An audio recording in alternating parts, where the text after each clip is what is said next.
رب ذوالجلال قرآن عظیم میں یوں ارشاد فرماتا ہے، اے رسول کیا آپ نے نہیں دیکھا ان لوگوں کو جنہوں نے اپنی خواہشات کو اپنا خدا بنا لیا ہے، اپنی خواہشات کو اپنا معبود بنا لیا ہے، جو وہ چاہتے ہیں اسی کے پیچھے بھاگتے ہیں، اس کی عبادت کرتے ہیں۔ اور اللہ تعالیٰ فرماتا ہے، اے نبی کیا آپ ایسوں کی سفارش کریں گے اور ایسوں کے آپ وکیل بنیں گے جو اپنے خواہشات کے پجاری ہیں؟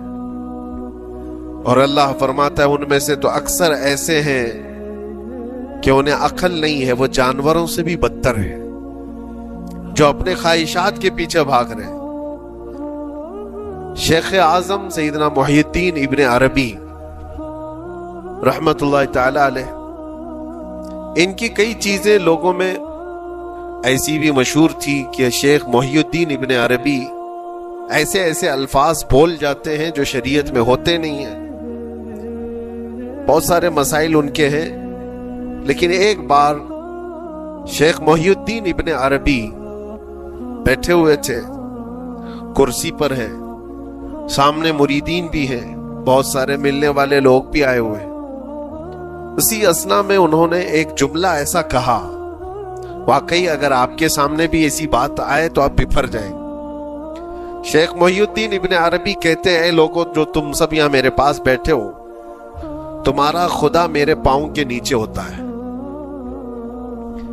تمہارا خدا میرے قدموں کے نیچے ہوتا ہے۔ سب ظاہر سی بات ہے جیسے ایسا جملہ سنا تو اٹھ کر کے لوگ بھاگنا شروع ہو گئے کہ آدمی کافر ہو گیا۔ شیخ اعظم ہے یہ حضرت محی الدین ابن عربی، جن کی بہت ساری کتابیں ہیں، تصوف میں آپ کا ایک بہت بڑا باب ہے۔ لوگ اٹھ کر کے ادھر سے ادھر چلنے لگ گئے کہ ایسے ایسے جملے بول رہے ہیں، یہ محی الدین ابن عربی کو ہو کیا گیا؟ خدا پیروں کے نیچے ہوگا؟ کفریہ جملہ ہے۔ سب تو چلے گئے، دو باقی رہ گئے جو مخصوص مریدین میں سے تھے۔ انہوں نے کہا کہ حضور جو جملے سنے ہم کو بھی کانوں پر یہ وزن لگ رہے ہیں، لیکن کیوں کہا آپ نے ایسا؟ اس کا کچھ معنی ہے؟ آپ جیسے عظیم المرتبت بزرگ سے ایسا جملہ کیسے ممکن ہے؟ انہوں نے فرمایا کہ ان سب کو بھی تو یہ پوچھنا چاہیے تھا میرے بولنے کا مطلب کیا ہے۔ فوراً بدگمانی کیا اور بھاگ گئے۔ تم دو باقی رہ گئے، میں بتاتا ہوں کہ میں نے یہ جملہ کیوں کہا تھا۔ کرسی پر بیٹھے تھے اور چٹائی نیچے بچھی ہوئی تھی یا قالین بچھی ہوئی تھی جس پر لوگ بیٹھے ہوئے تھے۔ آپ نے اپنے ان دو مریدین سے کہا یہ چٹائی اٹھاؤ۔ چٹائی اٹھائی تو دیکھا وہاں پر سونے کے چاندی کے سب سکے رکھے ہوئے تھے جو شیخ محی الدین ابن عربی کے پیروں کے نیچے تھے۔ کہا وہ جتنے آئے تھے وہ اسی کی عبادت کرتے تھے، اس لیے میں نے کہا کہ تمہارا خدا میرے پاؤں کے نیچے ہوتا۔ وہ خواہشات کے پجاری ہیں، میں نے اللہ نہیں کہا۔ اللہ رب العزت وہ قادر مطلق ہے، میں نے کہا جس کی تم عبادت کرتے ہو، جس کو تم خدا بنائے رکھے ہو، وہ میرے پیروں کے نیچے ہوتا ہے۔ اور حقیقت ہے میرے عزیزوں، جنہوں نے خواہشات کے پیچھے بھاگنا شروع کیا، در حقیقت وہ اپنا خدا بنا چکے ہیں۔ کیا ایسا نہیں ہوتا ہے کہ جو بندہ ضدی طبیعت کا ہوتا ہے، چاہ لیتا ہے کہ یہ مجھے چاہیے تو چاہیے، یہ مجھے چاہیے تو چاہیے؟ یہ جو ضد ہے اپنی خواہش کو پوری کرنا، یہاں پر کہا گیا ہے کہ وہ اپنی خواہش کی عبادت کر رہا ہے، اس کے پیچھے بھاگ رہا ہے۔ اسی لیے اللہ کے نبی صلی اللہ تعالی علیہ وسلم کی ایک حدیث میں آپ کو سناؤں۔ حضور اکرم صلی اللہ علیہ وسلم ارشاد فرماتے ہیں، لا یؤمن احدکم حتی یکون ہواہ تبعا لما جئت بہ۔ تم اس وقت تک پورے مومن نہیں ہو سکتے جب تک کہ اپنی خواہشات کو میری مرضی کے مطابق نہیں بنا دو گے۔ حضور کے قدموں میں لا کر اپنی ہر خواہش کو قربان کرنا ہو، یہ نہیں کہ میری چاہت تو ایسی ہے، میں خواہش ایسی رکھتا ہوں لیکن شریعت ایسا کہتی ہے۔ یہ جب ٹکراؤ آیا تو سمجھ لو کہ تمہارے اندر ایمان آیا ہی نہیں ہے، تم مومن نہیں ہو۔ مومن وہ ہے جہاں دنیا کی ساری خواہشات وہ حضور کے قدموں پر قربان کر دیتا ہے۔ اس کی اپنی کوئی خواہش نہیں ہوتی. اسی لیے میں اکثر یہ کہتا ہوں ان نوجوانوں سے جن کو کچھ نصیحت کی جائے تو وہ کہتے ہیں کہ مولانا ہماری لائف ہے, ہمیں انجوائے کرنے دی جائے. یہ ابھی تو ہماری لائف ہے, ہماری اپنی لائف کو ہمیں انجوائے کرنے دیا جائے. نادان, کس نے کہا کہ تیری اپنی لائف ہے؟ تیری لائف ہے کہاں؟ زندگی یہ نہیں کسی کے لیے, زندگی ہے نبی کی, نبی کے لیے. اور نہ سمجھ مرتے ہیں زندگی کے لیے, ارے جینا مرنا ہے سب کچھ نبی کے لیے. جو خواہشات کو لا کر کے حضور کے قدموں پر رکھ دیتا ہے تو پھر وہ کہتا ہے میرے عزیزو, وہ پھر آ کر کے یہ کہتا ہے اپنی خواہشات, اپنی طبیعت جہاں سب مر جاتی آدمی کی, اس کی اپنی کچھ نہیں ہوتی, تب اس مومن کی زبان سے یہ نکلتا ہے یا رسول اللہ زمین و زمان تمہارے لیے, مکین و مکان تمہارے لیے, چنین و چنا تمہارے لیے, بنے تو جہاں تمہارے لیے, ہم آئے یہاں تمہارے لیے, اٹھے بھی وہاں حضور کے لیے. اس کا اپنا کچھ نہیں ہوتا. اپنی خواہش ہوگی تو میں کرتا رہے گا, اور جتنی خواہشات کے پیچھے بھاگتا رہے گا دنیا اس کا پیچھا کبھی نہیں چھوڑتی, اور نہ ہی دنیا اس کو کبھی سیراب ہونے دے گی, کبھی پیٹ بھرنے دے گی ہی نہیں. وہ بھوکا ہی رہے گا, وہ پیاسا ہی رہے گا جو دنیا کے پیچھے بھاگتا ہے.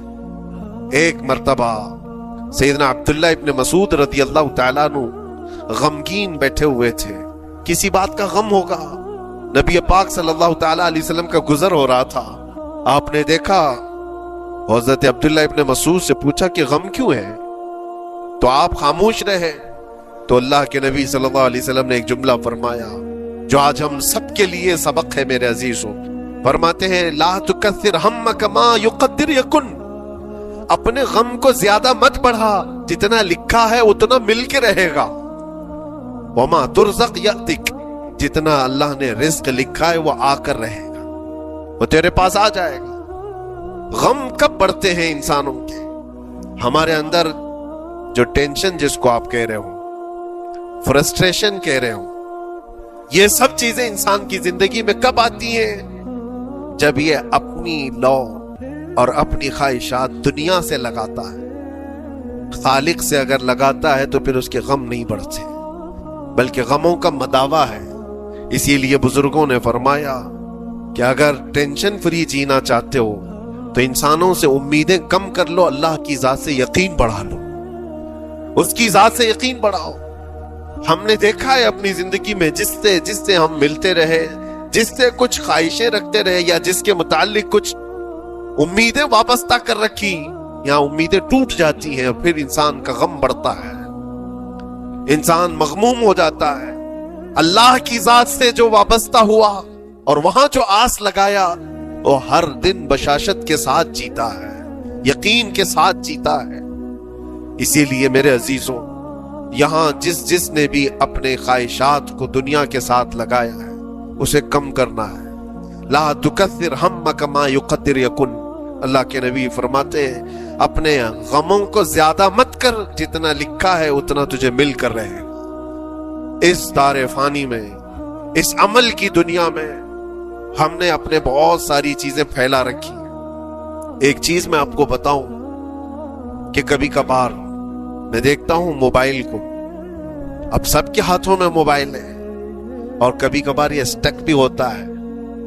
اچھی کمپنیوں کے موبائل بھی اسٹک ہو جاتے ہیں, یا تو کبھی بہت زیادہ بیٹری گرم ہو جاتی ہے اور موبائل بھی گرم ہونے لگتا ہے. پھر اس کا حل کیا ہے؟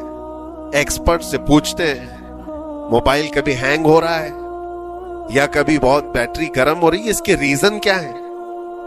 تو وہ ایکسپرٹ یہی بتاتے ہیں کہ اس کے اوپر اوور لوڈ ہو سکتا ہے, بہت زیادہ اس میں ڈیٹا جمع ہو چکا ہے اور پھر بیک گراؤنڈ میں ایکٹیو ہے بہت زیادہ, جس کی وجہ سے بیٹری ہارمفل ہے, بہت زیادہ گرم ہو جاتی ہے.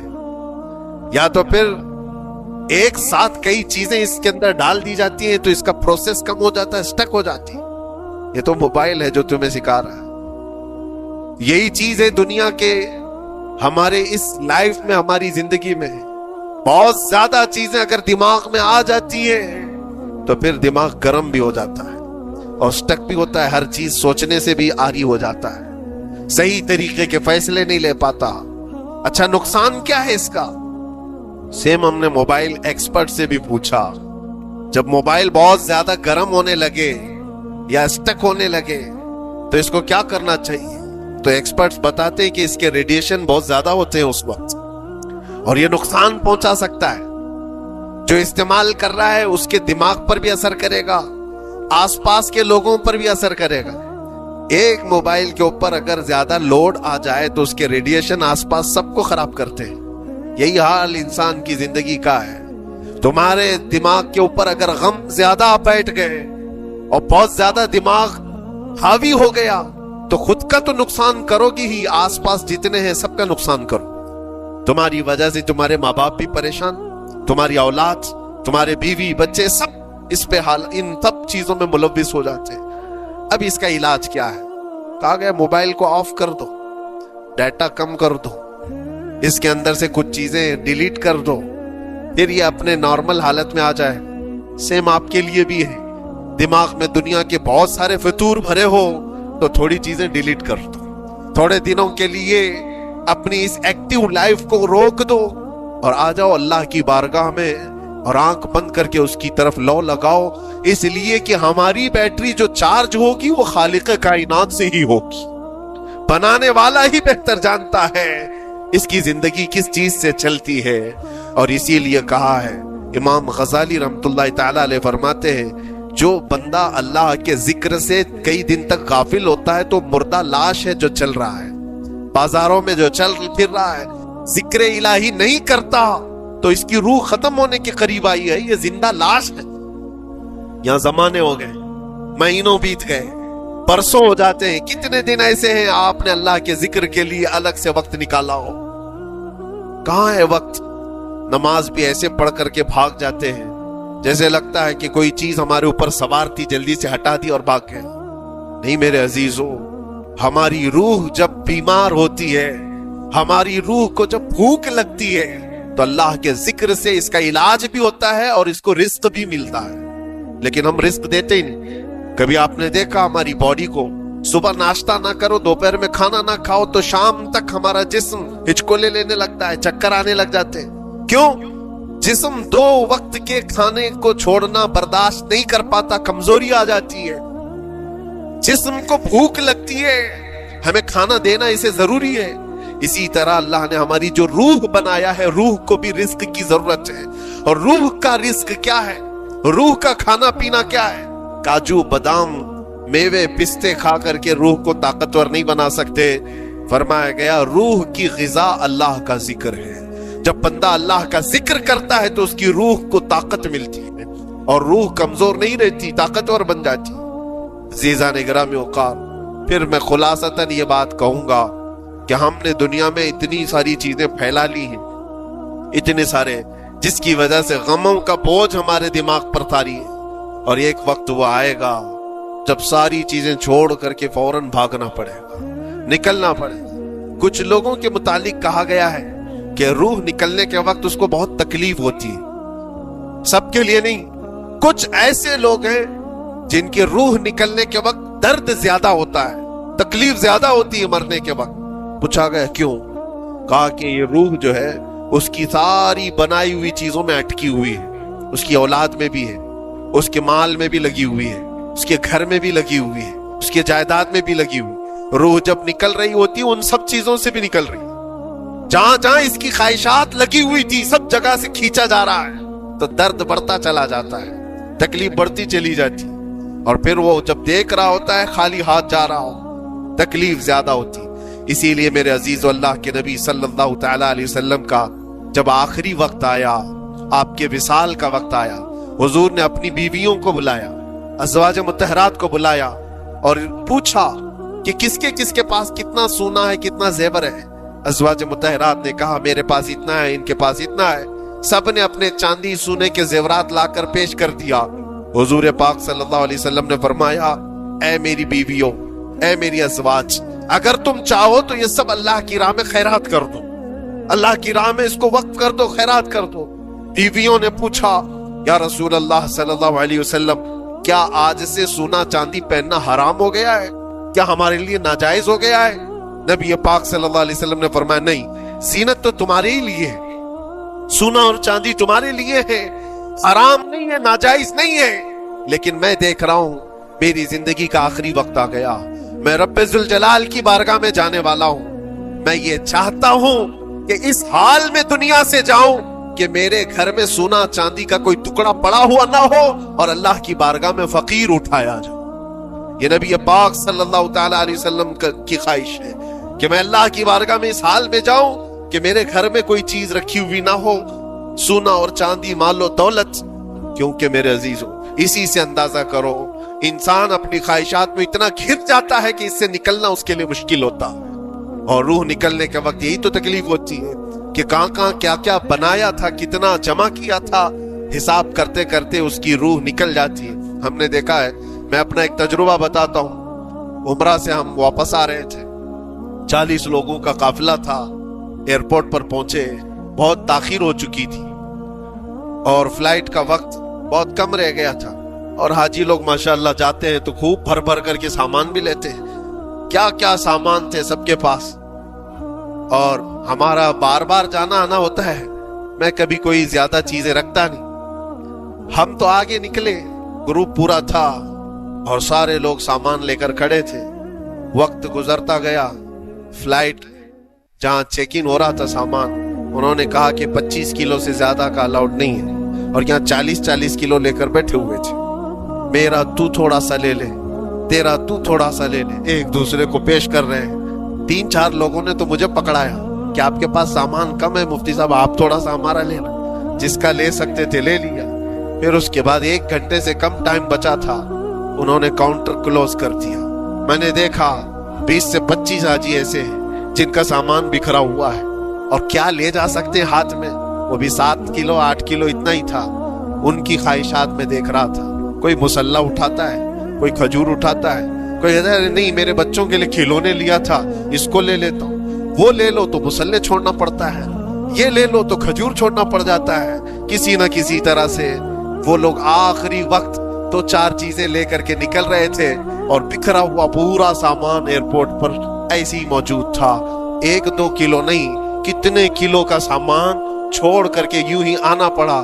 یا تو پھر فلائٹ کے سفر پہ جاؤ یا سامان میں لگے رہو، 2 ہی آپشن تھے، اور کون وہ چھوٹے سامان کے لیے اپنا سفر ملتوی کرتا۔ واپس آئے، حسرت بھری نگاہوں سے دیکھتے رہے اپنے سامان کو، اور پھر اندر آ کر جب بیٹھے میرے ذہن میں یہ بات گونجنے لگی، یہی حالت ہوتی ہوگی جب انسان دنیا سے جا رہا ہوتا ہے، جب یہاں سے رخصتی کا وقت آتا ہے اور ملک الموت سر پر آ کر کھڑا ہو جاتا ہے، روح نکلنے کے لیے بھی تھوڑا سا وقت باقی ہے، بس منٹوں میں بھی نہیں رہ گیا۔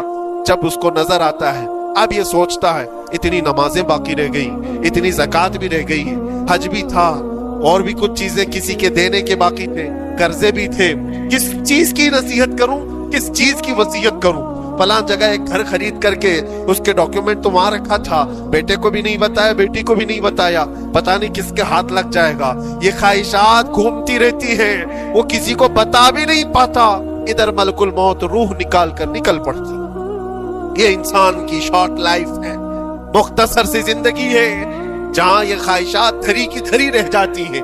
اسی لیے شیخ سعدی نے بہت اچھی بات فرمائی، ایک بادشاہ نے اعلان کیا تھا اپنے وزیروں میں سے ایک کو، اس سے بہت خوش ہوا اور کہا، جا آج تجھے میں اتنی جائیداد دوں گا،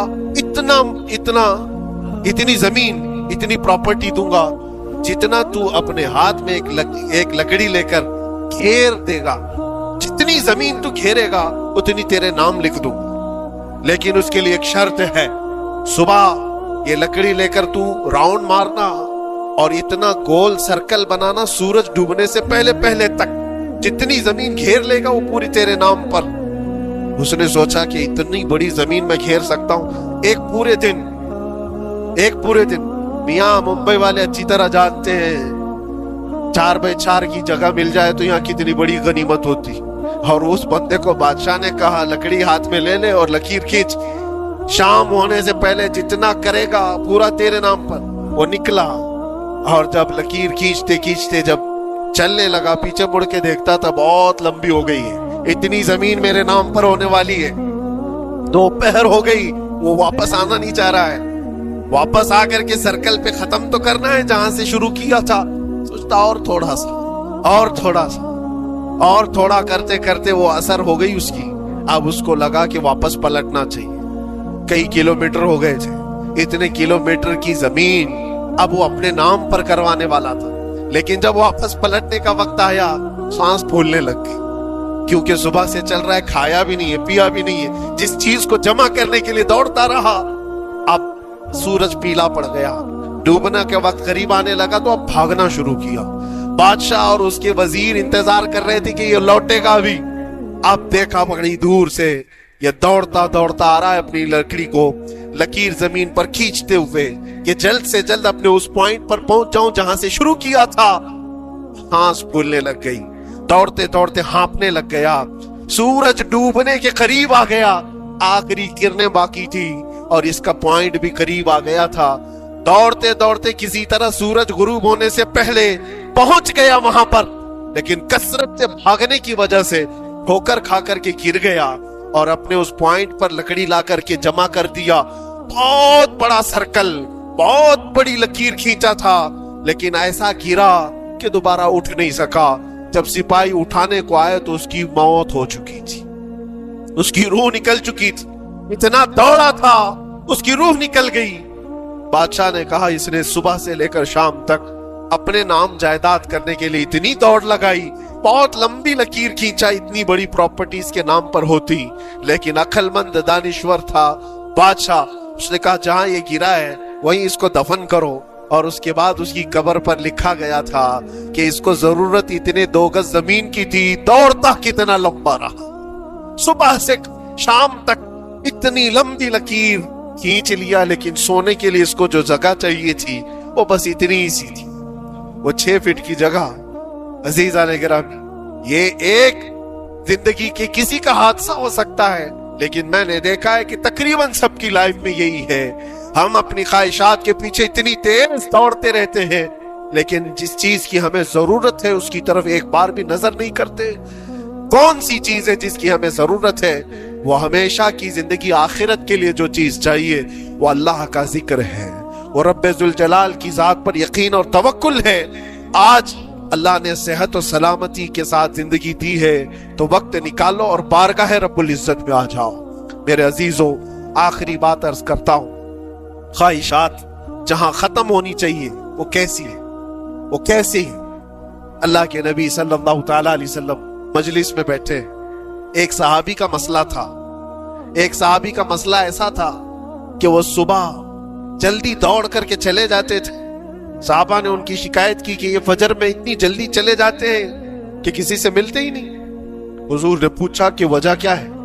ان سے پوچھا گیا تو انہوں نے کہا یا رسول اللہ صلی اللہ علیہ وسلم, میرا گھر ایک یہودی کے گھر سے لگا ہوا ہے, اور یہودی کے گھر پہ ایک کھجور کا درخت ہے جس کی شاخیں میری آنگن میں بھی آتی ہیں, اور پکی کھجوریں صبح صبح میرے آنگن میں گر جاتی ہیں. میں اس لیے جلدی دوڑ کر کے جاتا ہوں, میرے بچے اٹھنے سے پہلے وہ کھجوریں جمع کر کے میں اس یہودی کو دے دوں کہ کہیں انجانے میں میرا کوئی بچہ وہ کھجور کھانا لے. ہمارے لیے وہ حلال نہیں. یہ صحابی رسول کا عمل تھا. اللہ کے نبی صلی اللہ علیہ وسلم نے فرمایا اپنے بچوں کو حلال کھلانے کے لیے اتنی فکر, اتنی فکر. عزیزان گرامی وقار, آپ سنیے, یہ تو حالات ایسے ہو گئے یہاں بڑے بڑے درخت ہی نگل گئے, کھجور تو چھوڑے, ڈکار بھی نہیں. حرام چیزوں کے اوپر تو کئی لوگوں کی زندگی آباد.